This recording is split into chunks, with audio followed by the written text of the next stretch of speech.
Welcome back, boys in blue. Today we are going to be doing another player profile. As you can see, the beautiful man on your screen, Tyler TeePee Polchow. Now, if you guys don't know what the series is, we are going to be talking about the strengths and weaknesses of TeePee on this squad, and we're going to go into his history a little bit and how he became known in the Call of Duty community and some of his past achievements. Now, if you guys know TeePee, he is an 18-time champion, the second most all-time behind Aches. So this might be a little bit of a longer video because we're going to go into all his wins and stuff like that as well. So TeePee got his start back in Modern Warfare 2, was kind of known as a warrior because back in MW2 there weren't a lot of West Coast players, and he was really known for host fucking people online. And until they won the national championship, or they came in third, sorry, in the national championship online in Modern Warfare 2, and then the LAN national championship, they actually came in second. So he proved a lot of people wrong, showing that he could play on LAN. It wasn't really a known player until, like I said, he proved himself on LAN, getting second.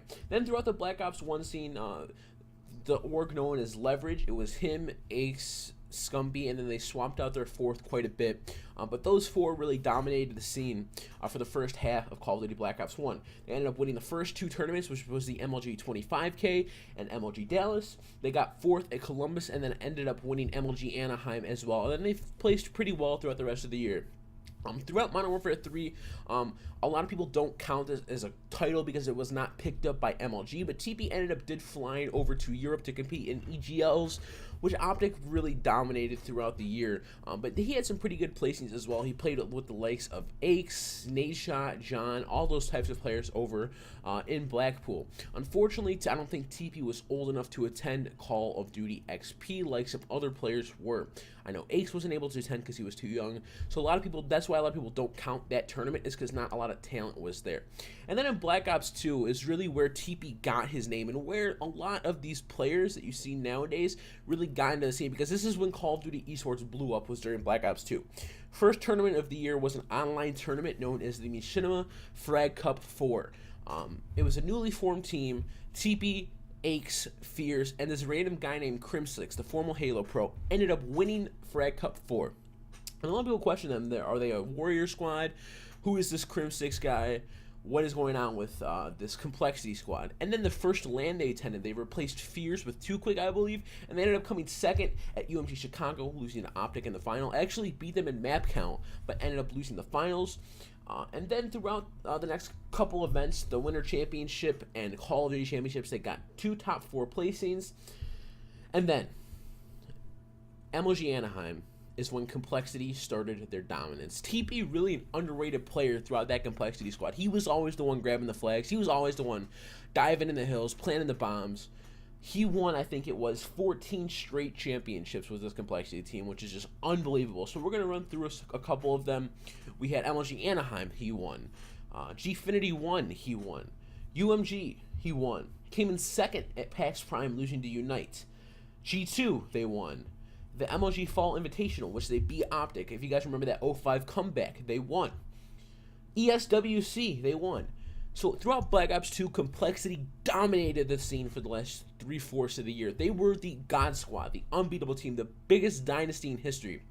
And this man, Tyler TeePee Polchow, is one of the main reasons they were. He had a great shot. He was a slayer. What a lot of people don't know about TeePee is that he was kind of forced into that OBJ role when Complexity picked up Crimsix. He used to be a main slayer. He could drop like 50, 60 kills back in the day. He is, and always will be, one of the best players in Call of Duty history. Not because of his OBJ work, but because he is the best OBJ in the game. He is the best at what he does.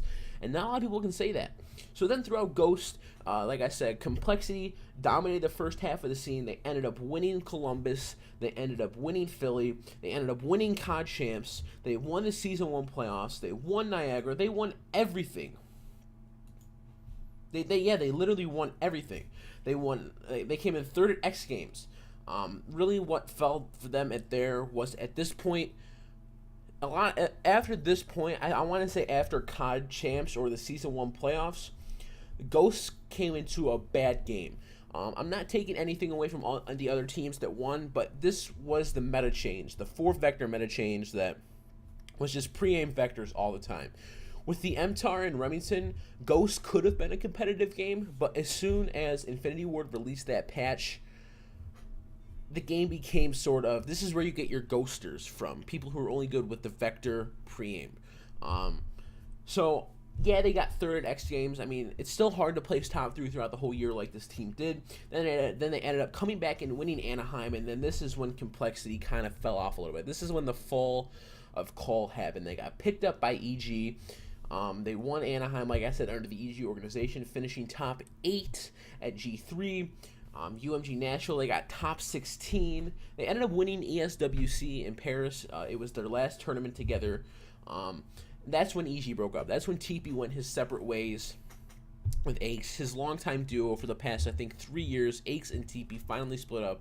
They had won 18 championships together, but they're finally separate ways. Aches ended up finding himself under the FaZe organization, while TeePee started Optic Nation with Embos, Proofy, and his longtime teammate in Karma. First tournament of the year, MLG Columbus. They got a top 8 placing. I'm not going to go too in depth on the AW stuff, especially towards the earlier of the year, because this is when it was the 4 Bale meta. TeePee, I think, is more of a better submachine gun player in this game than he is with the Bale. That showed at Columbus. UMG Orlando, again, TeePee getting a top 12 placing under Optic Nation. Call of Duty Championships, the regionals, they didn't get a bad placing. They got 4th place, which isn't too bad, but unfortunately we're not able to clutch up at the 2015 Call of Duty Championships, actually losing to Team EnVy. TeePee, a very good player in this game, I think. He is going to be the one pushing the hills constantly. He is going to be winning the gunfights in the hills.